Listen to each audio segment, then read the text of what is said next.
Hello അസ്സാം വലൈക്കും. പുതിയൊരു വീഡിയോയിലോട്ട് എല്ലാവർക്കും സ്വാഗതം. ഇന്ന് ഞാനിവിടെ ഒരു ഹെൽത്തി ആയിട്ടുള്ള സ്നാക്ക് റെസിപ്പി ആയിട്ടാണ് കേട്ടോ വന്നിട്ടുള്ളത്. ഇത് നമുക്ക് മുതിർന്നവർക്കും കുഞ്ഞുങ്ങൾക്കും അതേപോലെ തന്നെ പ്രഗ്നൻ്റ് ആയിരിക്കുന്നവർക്കൊക്കെ കൊടുക്കാൻ പറ്റിയൊരു ഹെൽത്തി സ്നാക്ക് തന്നെയാണ്. ഇത് നമ്മൾ ചെറുപയർ മുളപ്പിച്ചിട്ട് അതിലോട്ട് കുറച്ച് ഇലകളൊക്കെ ചേർത്തിട്ടാണ് കേട്ടോ ഈ ഒരു സ്നാക്ക് ഉണ്ടാക്കിയെടുക്കുന്നത്. അപ്പോൾ നമുക്കിത് എങ്ങനെ ഉണ്ടാക്കിയെടുക്കുന്നത് നോക്കാം കേട്ടോ. അപ്പോൾ അതിന് വേണ്ടിയിട്ട് ഞാനിവിടെ 1.5 കപ്പ് ചെറുപയർ മുളപ്പിച്ചത് എടുത്തിട്ടുണ്ട് കേട്ടോ. അപ്പോൾ ചെറുപയർ മുളപ്പിക്കുന്നതൊക്കെ എല്ലാവർക്കും അറിയുന്നുണ്ടാവുമെന്ന് വിചാരിക്കുന്നു. അപ്പോൾ അറിയാത്തവർക്ക് വേണ്ടിയിട്ട് ഞാനൊന്ന് പറഞ്ഞു തരാം കേട്ടോ. രാവിലേക്ക് വേണ്ടിയിട്ടാണ് നമ്മളിത് മുളപ്പിക്കുന്നതെങ്കിൽ കിടക്കുന്നതിൻ്റെ ഒരു 2 മണിക്കൂർ മുന്നേ നമ്മളിതൊന്ന് വെള്ളത്തിലിട്ട് കുതിർത്തി എടുക്കുക കേട്ടോ. എന്നിട്ട് കിടക്കാൻ ടൈമിൽ നമ്മൾ അതിൻ്റെ വെള്ളമൊക്കെ കളഞ്ഞിട്ട് വെക്കുകയാണെങ്കിൽ രാവിലേക്കൊക്കെ ഇത് നന്നായിട്ട് തന്നെ മുളച്ച് കിട്ടും. ഇനി ഇതിൻ്റെ 1/4 ഭാഗം നമുക്കൊന്ന് ചതച്ചെടുക്കാം കേട്ടോ. അപ്പോൾ അതിന് വേണ്ടിയിട്ട് ഞാനിവിടെ ഒരു മിക്സിയുടെ ജാറിലോട്ട് ഇട്ട് കൊടുക്കുന്നുണ്ട്. നല്ല പോലെ പേസ്റ്റ് ആക്കി എടുക്കേണ്ട ആവശ്യമില്ല. പരിപ്പോടൊക്കെ നമ്മൾ പരിപ്പ് ചതച്ചെടുക്കില്ല, ആ ഒരു രീതിയിലാണ് ചതച്ചെടുക്കേണ്ടത്. അപ്പോൾ ഞാനൊരു 1/4 ഭാഗം മാറ്റി വെച്ചിട്ട് ഇതാ ഇത്രയാണ് ഇവിടെ ചതച്ചെടുക്കുന്നുള്ളൂ. ഒട്ടും വെള്ളം ചേർക്കാണ്ട് വേണം ഇത് ചതച്ചെടുക്കാൻ. ഇത് ഈ ഒരു രീതിയിലാണ് കേട്ടോ നമ്മൾ ചെയ്തെടുക്കേണ്ടത്. അപ്പോൾ ഞാനിത് ഇവിടെ ഒരു പാത്രത്തിലോട്ട് മാറ്റി കൊടുത്തിട്ടുണ്ട്. ഇനി നമ്മൾ മാറ്റി വെച്ചിട്ടുള്ള ഈ ഒരു ചെറുപയർ കൂടെ ഇതിലോട്ട് ചേർത്ത് കൊടുക്കാം.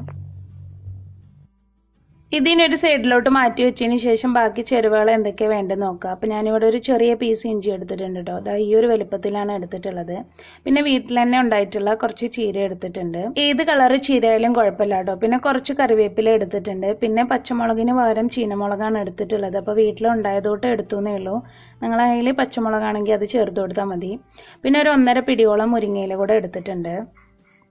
ഇനി ഇതെല്ലാം ചെറുതായി ഒന്ന് കട്ട് ചെയ്തതിന് ശേഷമാണ് നമ്മൾ ഇതിലോട്ട് ചേർത്ത് കൊടുക്കുന്നുള്ളൂ. അപ്പോൾ ഞാനിതൊന്ന് കട്ട് ചെയ്തിട്ട് വരാം കേട്ടോ. അതുപോലെ തന്നെ ഇതിലോട്ടൊരു സവാള കൂടെ നമ്മൾ ചേർത്ത് കൊടുക്കുന്നുണ്ട്. ഒരു മീഡിയം വലുപ്പത്തിലുള്ള സവാള എടുത്താൽ മതിയാവും. ഇനി നമ്മൾ കട്ട് ചെയ്തിട്ടുള്ളതെല്ലാം ഇതിലോട്ട് ചേർത്ത് കൊടുക്കുക. അപ്പോൾ ഞാനിവിടെ ആദ്യം സവാള ചേർത്ത് കൊടുത്തിട്ടുണ്ട്. ഇനി കട്ട് ചെയ്ത് വെച്ചിട്ടുള്ള ഇലകൾ കൂടെ ചേർത്ത് കൊടുക്കുക. അപ്പോൾ ഞാനിവിടെ മുരിങ്ങയിലയും ചെറുതായി ഒന്ന് കട്ട് ചെയ്ത് കൊടുത്തിട്ടുണ്ട്. അപ്പോൾ നിങ്ങൾക്ക് താല്പര്യം ഇല്ലെങ്കിൽ അത് കട്ട് ചെയ്യണമെന്ന് നിർബന്ധമൊന്നുമില്ല കേട്ടോ. കട്ട് ചെയ്യാതെ നമുക്ക് ഇട്ട് കൊടുക്കാം. ഇനി എല്ലാം കൂടെ നല്ല പോലെ ഒന്ന് കുഴച്ച് മിക്സ് ചെയ്ത് കൊടുക്കാം കേട്ടോ.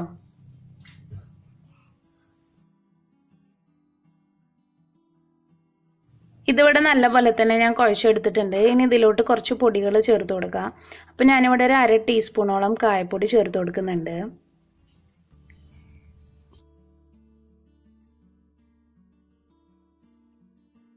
ഇനി ഇതിലോട്ട് കുറച്ച് മഞ്ഞൾപ്പൊടി ചേർത്ത് കൊടുക്കുക. ഒരു 1/2 ടീസ്പൂണോളം ചേർത്ത് കൊടുത്തിട്ടുണ്ട്. ഇനി ആവശ്യത്തിന് ഉപ്പ് ചേർത്ത് കൊടുക്കുക കേട്ടോ.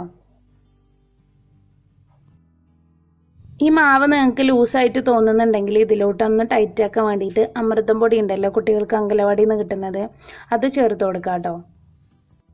ഞാനിതിലോട്ട് ഇവിടെ ഒരു 2 ടേബിൾ സ്പൂണോളം ചേർത്ത് കൊടുത്തിട്ടുണ്ട്.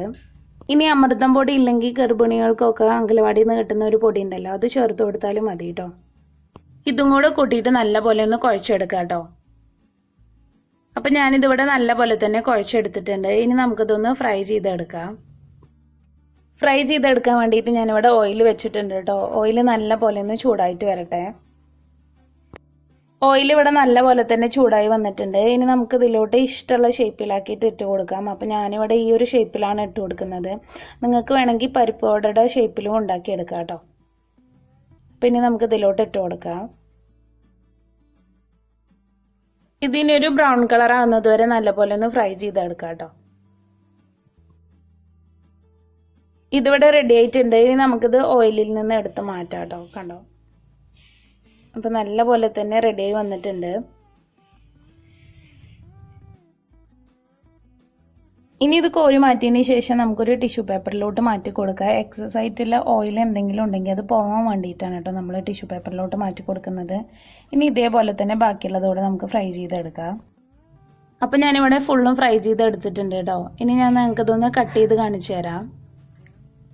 അപ്പോൾ പുറം ഭാഗം നല്ല ക്രിസ്പി ആയിട്ടും ഉൾഭാഗം നല്ല സോഫ്റ്റ് ആയിട്ടായിരിക്കും ഈ ഒരു സ്നാക്ക്. നല്ല ഹെൽത്തി ആയിട്ടുള്ള ഒരു സ്നാക്ക് ആണല്ലോ. നമ്മൾ ചെറുപയർ മുളപ്പിച്ചതോട്ടൊക്കെ ഉണ്ടാക്കുമ്പോൾ കൂടുതൽ ഹെൽത്തി ആണല്ലോ.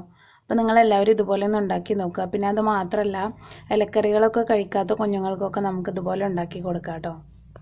അപ്പോൾ ഈ ഒരു സ്നാക്കിന് നമ്മൾ സൈഡ് ഡിഷായിട്ട് ഉണ്ടാക്കിയിട്ടുള്ളത് ഫാഷൻ ഫ്രൂട്ട് വെച്ചിട്ടുള്ള ചമ്മന്തിയാണ്. അപ്പോൾ ഈ ഒരു ചമ്മന്തിയുടെ വീഡിയോ ഞാൻ ഉടനെ തന്നെ അപ്ലോഡ് ചെയ്യുന്നതായിരിക്കും കേട്ടോ. നിങ്ങൾക്ക് എല്ലാവർക്കും ഇന്നത്തെ എൻ്റെ ഹെൽത്തി ആയിട്ടുള്ള ഈ ഒരു സ്നാക്ക് ഇഷ്ടപ്പെട്ടു എന്ന് വിചാരിക്കുന്നു. ഇഷ്ടപ്പെട്ടിട്ടുണ്ടെങ്കിൽ എന്തായാലും ഒന്ന് ഉണ്ടാക്കി നോക്കാം കേട്ടോ. കുഞ്ഞുങ്ങൾക്ക് തീർച്ചയായിട്ടും ഇഷ്ടപ്പെടുന്നതായിരിക്കും. അപ്പോൾ ഇൻഷാല്ലാ നല്ലൊരു വീഡിയോ ആയിട്ട് കാണുന്നവരേക്കും ബൈ.